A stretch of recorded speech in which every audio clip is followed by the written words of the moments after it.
रहमत अली ने करवट बदली तो नीचे गिरते गिरते बचा। वो हड़बड़ा कर उठा। एक लम्हे को उसकी अक्ल चकरा कर रह गई। आंखें पहाड़े वो इस तरह माहौल का जायजा ले रहा था जैसे खुली आंखों से कोई सुहाना ख्वाब देख रहा हो। वो इस वक्त दुश्मन की कैद में नहीं, अपनी गाड़ी की पिछली सीट पर था और गाड़ी उसके घर से करीब ही एक कदरे सुनसान इलाके में खड़ी थी। कुछ देर तक वो फटी फटी नज़रों से हालात का जायजा लेता रहा। फिर रफ्ता रफ्ता उसके असाब का खिंचाव कम हुआ तो उसके होंठों पर एक अजीब सी मुस्कुराहट उभर आई। वो तंजीम के सरबराह के बारे में सोचने लगा। उसने जो कुछ कहा था वो गलत नहीं था। ठीक 24 घंटे बाद उसे हस्बे वादा आज़ाद कर दिया गया। उसने अपनी जेबों की तलाशी ली।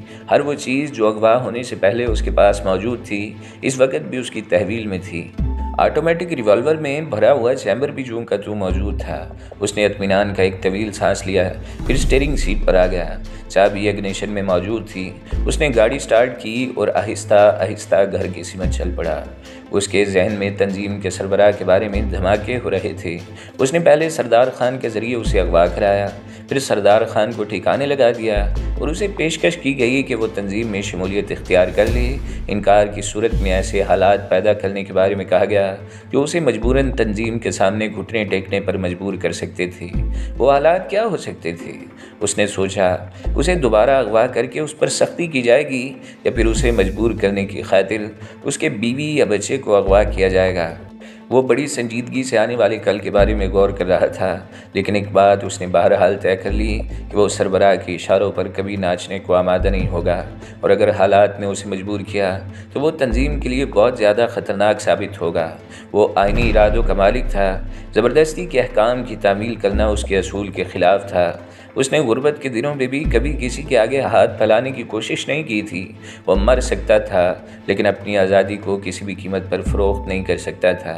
उसने भी तय कर लिया था कि अब वो तंजीम के सरबराह को बेनकाब करने की खातिर अपनी सी कोशिश ज़रूर करेगा।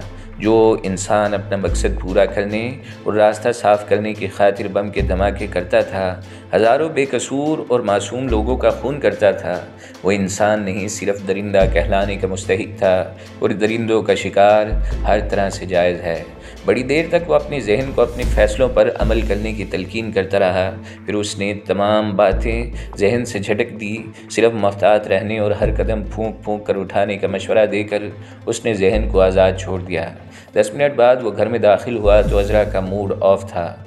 होना भी चाहिए था, इसलिए कि पहले उसने कभी इतला दिए बगैर घर देर से आने की कोशिश नहीं की थी और आज तो पूरे 2 दिन और 1 रात के बाद वो अपने घर में दाखिल हुआ था। क्या बात है? उसने अज़रा के करीब जाकर मोहब्बत से पूछा। बहुत नाराज़ हो? नहीं, वो खुफगी से बोली। मैं भला तेरी कौन होती हूँ नाराज़ होने वाली? तुम मेरी ज़िंदगी हो, मेरी रूह हो। अगर तुम यही सब कुछ समझते हो तो मेरी बात मान ले। कौन सी बात? यही कि अब भी वापस अपनी उसी दुनिया में लौट चल जहाँ तंगी और तुर्शी के बावजूद कम से कम सुकून तो था। रहमत अली मुस्कुराया। वो अज़रा को भला कैसे समझा सकता था कि अब वो इतना आगे निकल चुका है कि उसकी वापसी खुद उसके इख्तियार से भी बाहर हो चुकी है। दरअसल मुझे एक बहुत ही ज़रूरी काम पेश आ गया था। इतना ज़रूरी काम था कि तो खुद अपने हाथों से फ़ोन पर 2 बोल भी नहीं कह सकता था। अज़रा ने उसे तीखी निगाहों से घूरा। तू समझने की कोशिश कर मेरी जान, कभी कभी इंसान इतना मजबूर हो जाता है कि वो औरत को खुद नहीं बल्कि दूसरी औरतों से फ़ोन कराता है। यही है तेरी मोहब्बत? दूसरी औरत? रहमत अली चौंका। हाँ, वही जो तेरी मैडम है। जाने क्या लगती है तेरी? तुझे मैडम ने फ़ोन किया था? हाँ, उसी ने कहा था कि एक ज़रूरी काम से बाहर गया है और वापसी में 1 दिन लग जाएगा। अज़रा ने उसे घूरा। सच बता रहमत, ये मैडम तेरी क्या लगती है? बॉस यानी मालकन, जिसके यहाँ मैं मुलाजमत करता हूँ। रहमत, अज़रा ने बड़े भोलपन से सवाल किया। जो औरत की मुलाजमत करता है?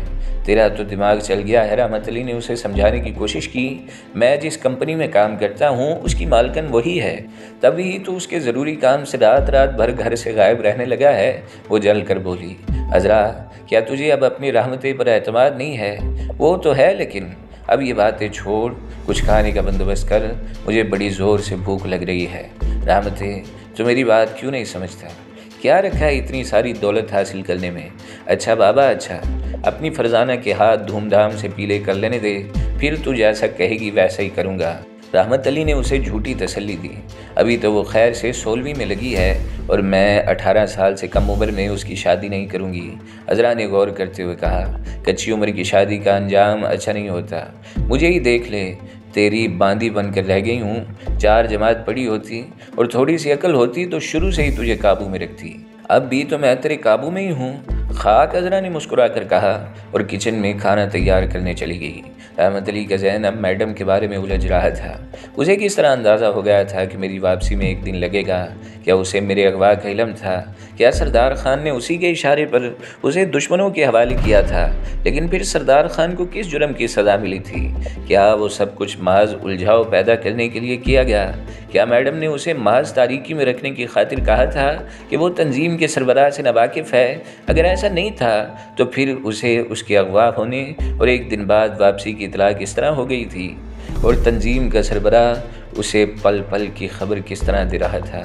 क्या उसकी मालूमात का ज़रिया मैडम थी या फिर सरबराह ने अपने तमाम मेंबरों के पास ऐसी चीज़ें छोड़ रखी थी जो उसे एक एक सेकंड की बातों से आगाह करती रहती थी?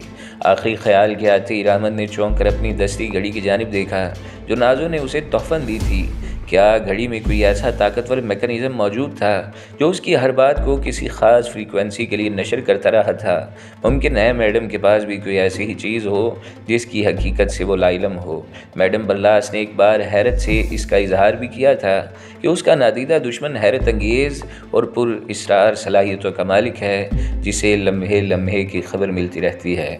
हो सकता है कि तंजीम के सरबराह को मैडम और उसकी दोस्ती का इल्म हो और मैडम को अगवा करने के बारे में बताया हो और मैडम ने अज़रा की परेशानी के पेश नज़र उसकी गैर हाज़िरी के बारे में तसल्ली देने की कोशिश की हो। सब कुछ मुमकिन हो सकता था और इसी के पेश नज़र रहमत अली ने फ़ैसला किया कि अब वो अपने साए से भी महफूज रहने की कोशिश करेगा। उसे एक ही महाज पर कई दुश्मनों से निमटना था, लेकिन अभी तक दुश्मनों की फहरिस्त इसके पास नहीं थी। वो बाथरूम से मुँह धोकर निकला तो फ़ोन की घंटी सुनकर रह गया। एक लम्हे के लिए उसने फ़ोन को मायने खेज निगाहों से देखा, फिर कुछ सोच कर उसने रिसीवर उठाया। हेलो, मैं बोल रही हूँ। दूसरी जानिब से मैडम बल्लास की आवाज़ सुनाई दी। तुम कब वापस आए? ज़्यादा देर नहीं हुई, रहमत अली ने खुश्क लहजे में जवाब दिया। खुदा का शुक्र है कि तुम जिंदा वापस आ गए हो। आपको मेरी वापसी का इल्म किस तरह हो गया? रहमत अली के अंदाज में हल्का सा तंज भी शामिल था। मुझे तंजीम के सरबराह ने तुम्हारे अगवा और रिहाई की इतला दी थी, मैडम ने वजाहत की। काश मुझे मालूम होता है कि तुम्हें कहाँ रखा गया है। ऐसी सूरत में आप क्या कर सकती थी? मैं तुम्हारी आज़ादी की खातिर अपनी जान भी दे सकती थी। मैडम की लहजे में खुलूस और अपनायत थी। उसका सबूत तो आने वाला वक्त ही दे सकेगा। तुम जब चाहो आजमा कर देख लेना। और कोई ख़ास बात? रहमत अली ने बदस्तूर सपाट लहजे में कहा। मैं अपनी गलती की माफ़ी चाहती हूँ, मैडम ने कहा। जिस वक्त तुम मेरे कमरे में मौजूद थे मुझे उसी वक्त सरदार खान की गद्दारी के बारे में इल्म हो गया था। तुम्हें याद होगा कि मैंने अपने किसी आदमी को हिट लिस्ट के बारे में हिदायत की थी। मेरा इशारा सरदार खान ही की तरफ था। काश मैंने तुम्हें उसी वक्त सरदार खान की असलियत से आगाह कर दिया होता। अब वो अपने कैफरे किरदार तक पहुंच चुका है, लेकिन इसके साथ ही मेरा एक ख़ास आदमी भी मारा गया। कौन? वही जिसको मैंने सरदार खान के बारे में हिदायत की थी। सरदार खान की मौत की इत्तला आपको किस तरह हुई? मेरे उस नादीदा दुश्मन ने मुझे तुम्हारे अगवा और सरदार खान की मौत की इत्तला दी थी। उसने मुझे यकीन दिलाया था कि तुम्हें 24 घंटे बाद छोड़ दिया जाएगा और इसके बाद ऐसे हालात पैदा किए जाएंगे कि तुम खुशी खुशी उसकी पेशकश कबूल कर लोगे। वो बड़ा कमीना खसलत है, अपने मतलब की खातिर कुछ भी कर सकता है। बाद में देखा जाएगा, रहमत अली ने लापरवाही से कहा। अभी से जहन को परेशान करने से क्या हासिल होगा? मैं तुमसे फ़ौरन मिलना चाहती हूँ, कुछ अहम बातें करनी है। मेरा ख्याल है कि मुझे 1-2 दिन आराम की ज़रूरत है। इसी दौरान मुझे तंजीम में शमूलियत का फ़ैसला भी करना है, रहमत अली ने टटोलने वाले अंदाज में कहा। मैं नहीं चाहता कि मेरी वजह से मेरी बीवी या बच्चों को कोई नाकाबिले तराफी नुकसान पहुँचे। क्या उसने तुमसे कुछ कहा था? मैडम ने हैरत से पूछा। नहीं, मैं महज इम्कानी शुबहात के पेश नज़र सोच रहा हूँ। हो सकता है, लेकिन अच्छा किया जो तुमने मुझे बर वक्त आगाह कर दिया, मैडम ठोस आवाज़ में बोली। तुम परेशान मत हो, तुम्हारी बीवी और बच्चों का ज़िम्मा मैं लेती हूँ। मैं अपने बेहतरीन और जानिसार आदमियों को इनकी हिफाजत पर मामूर कर दूँगी। शुक्रिया, रहमत अली ने किसी फौरी ख्याल के तहत कहा। मुझे जो फ़ैसला करना है इसमें किसी के मशवरे की ज़रूरत नहीं। इसके लिए मुझे जो ऑफ़र दी गई है वो बहुत पुरकशिश है। क्या मतलब? मैडम बल्लास ने चौंकते हुए कहा। क्या तुम मेरे दुश्मन से मिल जाओगे? काम की नौयत एक ही है, फ़र्क क्या पड़ेगा? रहमत अली ने रूखे लहजे में जवाब दिया। फिर फ़ोन बंद करके अपनी दस्ती घड़ी को मायने खेज नज़रों से घूरने लगा। रहमत अली ने अपनी गाड़ी पोर्टिको में खड़ी की, फिर चौकीदार को बुलाकर एक बंद लिफाफा उसे थमा दिया। रास्ता भर वो बड़ी होशियारी से देखता आया था कि कहीं उसका ताक़ुब तो नहीं हो रहा। उसने गाड़ी को बिला वजह कभी सुस्ती और कभी तेज़ किया। वो मुख्तलिफ़ रास्तों पर बिला मकसद गाड़ी दौड़ाता हुआ जा रहा था। फिर मैडम के बंगले का रुख उसने उसी वक्त किया था जब पूरी तरह यकीन हो गया था कि उसका ताक़ुब नहीं किया जा रहा।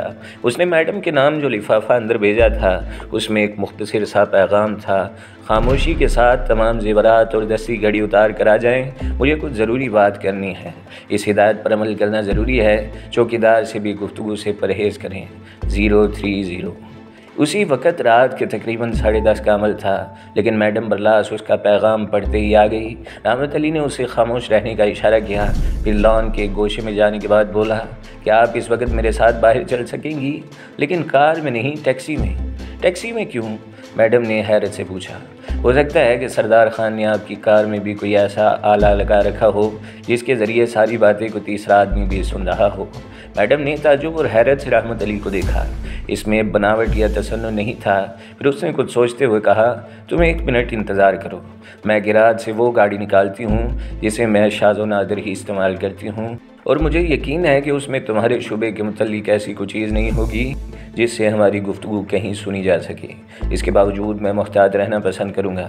गाड़ी में हमारे दरमियान सिर्फ आम बातें होंगी। हम समंदर के किनारे चलेंगे, वहाँ गाड़ी से दूर होने के बाद ये असल गुफ्तगू होगी।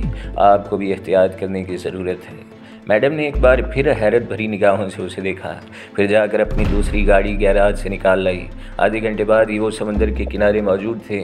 फिर गाड़ी से उतरकर खासी दूर जाने के बाद रहमत अली ने कहा था, मुझे अफसोस है कि मैंने कल रात आपसे मुनासिब तर्ज़ अमल इख्तियार नहीं किया, सिर्फ एहतियात की वजह से, इसलिए कि उस वक़्त मेरे हाथ पर वो घड़ी मौजूद थी जो नाज़ों की दी हुई थी, और अब हालात के पेश नज़र मैं अपने साए से भी मुहतात रहना पसंद करूँगा। मुमकिन है जो कुछ तुम सोच रहे हो वो दुरुस्त हो, मैडम ने जवाब दिया। फिर संजीदगी से पूछा, तुम्हें किन हालात के तहत अगवा किया गया था और कहाँ ले जाया गया? बचकाना सवाल है। वो इतने अहमक भी नहीं थे कि मुझे आँख खुली रख कर अपने खुफिया ठिकाने ले जाते, रहमत अली ने कहा। फिर पूरी तफसील दोहरा दी और ये भी बता दिया कि बेहोशी की हालत में मुब्तला होने के बावजूद उसकी आंखों पर पट्टी बांध दी गई। फिर होश में आने के बाद मैंने खुद को उनका कैदी पाया जहाँ सरदार खान मौत की नींद सो रहा था। आई एम सॉरी रहमत, मैडम ने बेतकल्फ़ी से कहा। अगर मैंने तुम्हें उसी वक्त फ़ोन के बाद सरदार खान के बारे में आगाह कर दिया होता तो शायद ये नौबत ना आती। जो होना था वो हो चुका, रहमत अली ने संजीदगी से कहा। इस वक्त मैं आपसे अहम और ज़रूरी बात करने आया हूँ।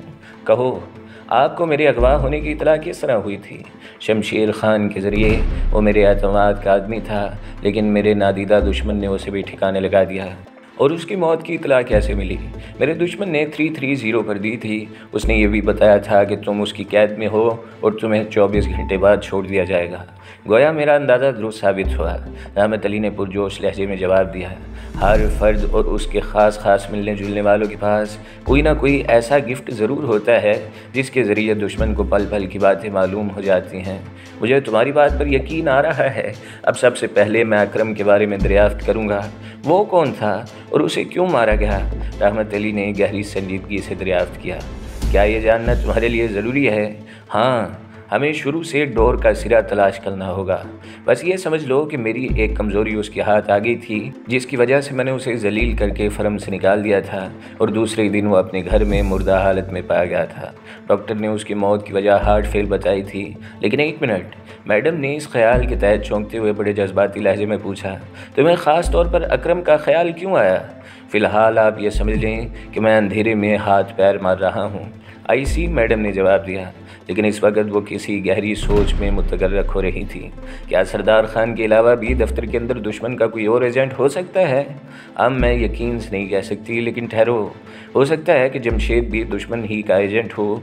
सरदार खान और इसके दरमियान बहुत गहरे ताल्लुकात थे।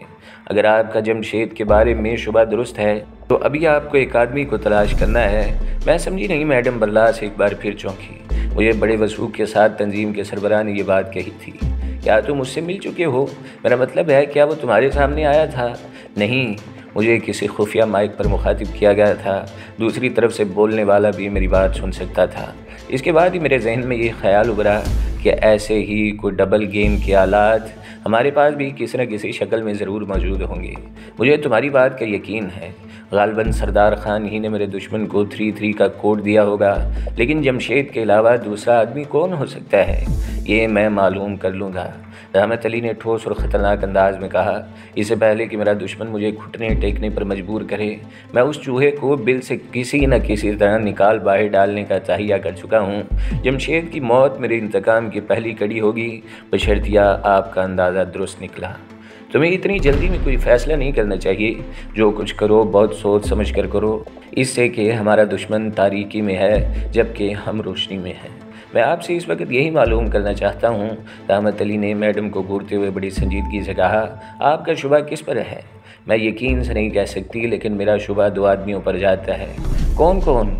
डॉक्टर नादर और सेठ जवाहिर वाला। शुबे की को वजह? जमशेद की मुलाजमत की सिफारिश जवाहिर वाला ने की थी।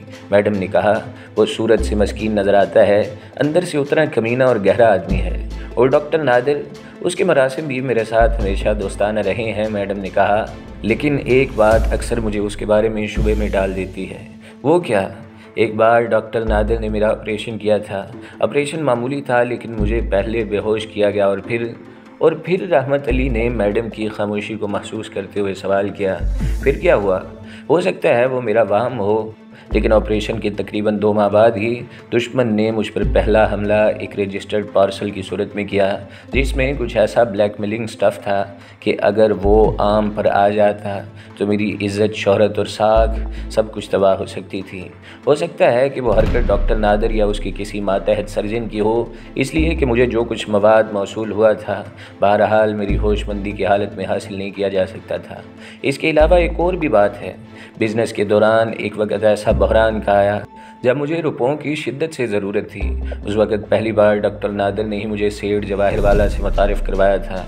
मैडम ने पुरख्याल अंदाज में कहा, अब जब मैं अपने दुश्मन की तलाश में कड़ियाँ से कड़ियाँ मिला रही हूँ तो न जाने क्यों यही दोनों शख्सियतें मेरे सामने आती हैं। ठीक है, हम बारी बारी दोनों को चेक किए लेते हैं। एक अहम बात और भी है जो डॉक्टर नादर की शख्सियत को ज़्यादा मशकूक बनाती है। मैडम बोली, अकरम की मौत को डॉक्टर नादर ने ही हरकत कलब बंद हो जाने का नतीजा करार दिया था, और इस बार भी मेरे नादीदा दुश्मन ने सरदार खान के बारे में हार्ट फेल हो जाने की कहानी सुनाई है।